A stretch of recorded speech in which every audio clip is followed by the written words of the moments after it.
श्री शिव महापुराण द्वितीय खंड 16वां अध्याय। सती द्वारा शिव जी से परम तत्व के संबंध में प्रश्न।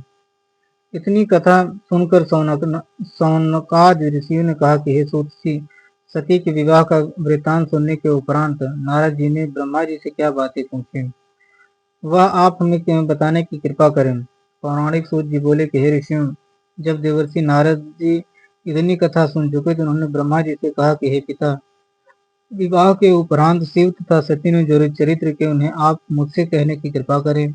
यह सुनकर ब्रह्मा जी बोले, हे नारद, एक दिन शिव जी को एकांत में बैठे हुए सती देखकर सती उनके पास जा पहुंची और सती प्रशंसा करने के उपरांत बोली, हे प्रभु, आपने तीनों लोगों का कल्याण करने के निमित्त अवतार ग्रहण किया है। यह मेरा परम सौभाग्य है जो आपने मुझे अपनी पत्नी के रूप में अंगीकार किया है। हे भक्त वत्सल, मैं आपकी शरणागत हूँ। अब मैं आपसे अपने उस अभिलाषा को प्रकट करती हूँ जिसे मैंने आज तक गुप्त रखा है। स्वामी, इस समय आपको अपने ऊपर प्रसन्न देखकर मैं यह बात कह रही हूँ।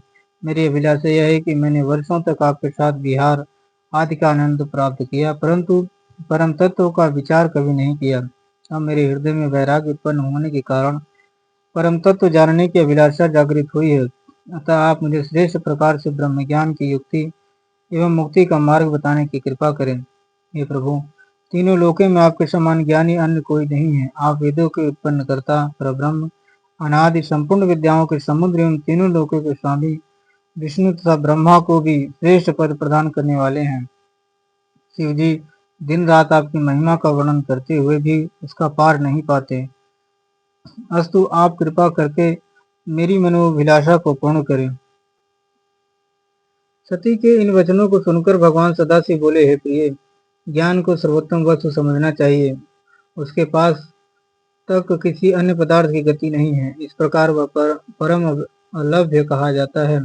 उसी को मेरा स्वरूप ब्रह्म जानना चाहिए। जिस तपस्या तथा आराधना का आश्रय लेकर देवदारी पवित्र हो जाते हैं, उनसे ज्ञान की पदवी समझनी चाहिए। भक्ति तथा ज्ञान में कोई अंतर नहीं है। जो मनुष्य इन दोनों में अंतर रखते हैं उन्हें दुख उठाना पड़ता है। जो लोग भक्ति के विरुद्ध वचन कहकर ज्ञान को प्रधानता देते हैं, उन्हें महान कष्ट भोगना पड़ता है। अत्रि मुनि को उस बात का निश्चय हो चुका है जो संसार भर में विद्वान माने जाते हैं। भक्ति को परम तत्व का ज्ञान प्रदान करने वाली समझना चाहिए। वह मुझे अत्यंत प्रिय है। भक्ति के समान सीधा तथा भयहीन मार्ग अन्य कोई नहीं है, क्योंकि उसके द्वारा परब्रह्म की प्राप्ति होती है। इस रीति को पीलिका कहा जाता है, क्योंकि इसमें बिना किसी आधार के भी ब्रह्म पर चढ़कर फल प्राप्त किया जा सकता है। इसके विपरीत निर्गुण के मार्ग को भीष्म कहते हैं, क्योंकि उसमें किसी वस्तु का आधार न होने के कारण अत्यंत परिश्रम का कष्ट भोगने के पश्चात ही फल की प्राप्ति होती है। भक्ति को मन के प्रसन्नता प्रदान करने वाली है और मैं सदैव उसके अधीन रहता हूँ। जो प्राणी मेरी भक्ति करता है उसे मैं लोक में आनंद तथा परलोक में मुक्ति प्रदान करता हूँ।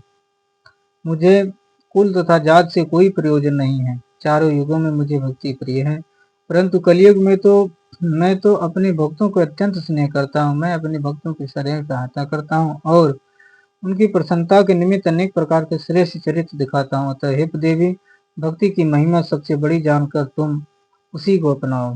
हर हर महादेव।